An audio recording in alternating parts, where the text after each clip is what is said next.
Mexico has enormous economic potential, but unlocking it will be a huge challenge for the country's new president. It has a strong manufacturing sector, building everything from cars, airplane parts, refrigerators, and electronics. But factory workers often earn abysmal pay, many less than $10 a day. And those wages have actually dropped by 3.5 percentage points in the 6-year rule of outgoing President Felipe Calderón.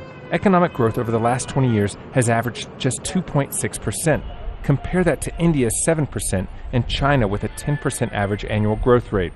Nearly half of all Mexicans live in poverty. Enrique Pena Nieto says he has the plan to help grow Mexico's economy by 6% a year and put millions of people to work.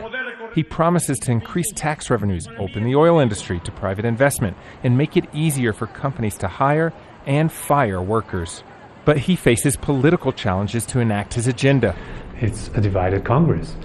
He thought he would win this election by a bigger margin, with a larger number of legislators in both houses, the lower house and the Senate. He doesn't control either one of those, so it's going to take a lot of political maneuvering and skills and compromising and negotiating to accomplish some of the things that he wants. Another challenge for Mexico, building up its middle class. To do that, millions of people need to earn much more money, and more people need to have jobs. Although the official unemployment rate is around 5%, it only includes those in the so-called formal economy. But one of the challenges for the new government is to get millions of people out of the informal sector, people perhaps who work in markets like this one, selling goods on the street, and get them into formal jobs that provide them with more security. And there are more headaches for the new president. Many economic sectors are controlled by a small number of powerful companies. Most famous among them are Telcel and Telmex, the two phone companies headed by Carlos Slim, the world's richest man.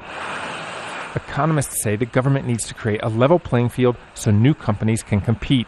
It's a lot to do on the economic front, but with enormous U.S. and Canadian markets to the north, millions of people here will be hoping Mexico's next government makes good on its promises. Adam Raney, Al Jazeera, Mexico City.